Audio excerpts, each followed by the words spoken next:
জুলাই গণঅভ্যুত্থানে আহতদের সংগঠন Warriors of July, সেখানে আছেন সহকর্মী তাসফিয়া উখরোজ। যুক্ত হব তার সাথে। উখরোজ, জানাবেন বিক্ষোভ মিছিল কোথায় অবস্থান করছে, মিছিল থেকে বিক্ষুব্ধরা কি দাবি জানাচ্ছেন? শাফিন, যেমনটি আপনি বলছিলেন, গত আগস্ট এবং জুলাইয়ের যে আন্দোলন হয়েছিল, সেই আন্দোলনে যারা শহীদ হয়েছেন তাদের পরিবার এবং আন্দোলনে যারা আহত হয়েছেন তাদেরকে নিয়ে গঠন করা হয়েছিল এই জুলাই ওয়ারিয়ার্স নামের সংগঠনটি। এবং তারা আজকে যে আওয়ামী লীগ রয়েছে তাদের যে বিচার এবং তাদের নিষিদ্ধ করার দাবিতে তারা এই ঢাকা বিশ্ববিদ্যালয়ের রাজু ভাস্কর্যে আসলে তারা বিক্ষোভ করছে এবং তাদের এই বিক্ষোভ কর্মসূচির পরে তারা একটি মিছিল নিয়ে ক্যাম্পাস প্রদক্ষিণ করার কথা রয়েছে।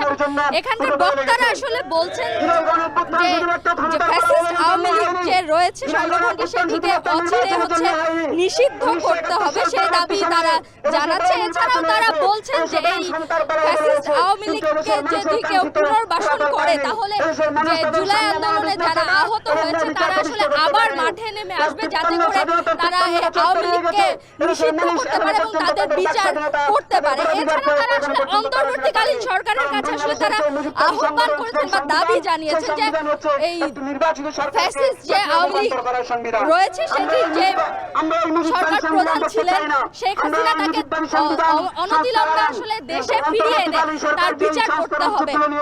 এছাড়া তারা আসলে বলছেন যে এই জুলাই আন্দোলনে যারা আহত হয়েছে কিংবা শহীদ হয়েছে তাদের পরিবারকে আসলে পুনর্বাসন যাতে দ্রুত করা হয়, সেই ব্যাপারে তারা আবারও আসলে অন্তর্বর্তীকালীন সরকারের দৃষ্টি আকর্ষণ করছে। তারা বলছেন যে আসলে ওই আন্দোলনে যারা আহত হয়েছিল তাদের এখনো আসলে পুরোপুরি ভাবে পুনর্বাসন করা সম্ভব হয়নি। এছাড়া তারা আরেকটু হুঁশিয়ারি দিয়েছেন এবং তারা বলছিলেন যে সকল ব্যক্তি বা গোষ্ঠী বা রাজনৈতিক সংগঠন যদি আওয়ামী লীগ সরকারকে পুনর্বাসন করার চেষ্টা করে তবে তারাও কিন্তু আসলে তাদের বিরুদ্ধে কিন্তু তারা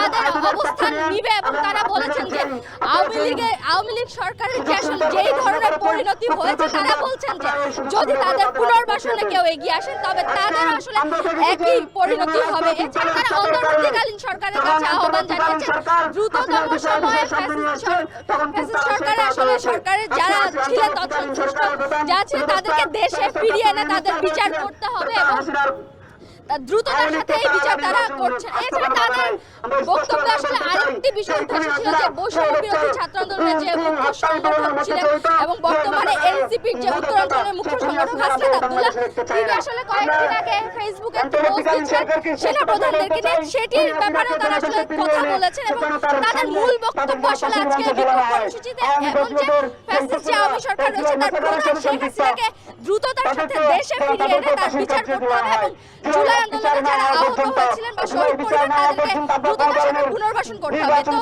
এই ছিল আমার কাছে রাজু ভাস্কর্যের জুলাই ওয়ারিয়ার্সের যে বিক্ষোভ কর্মসূচি, সেখানে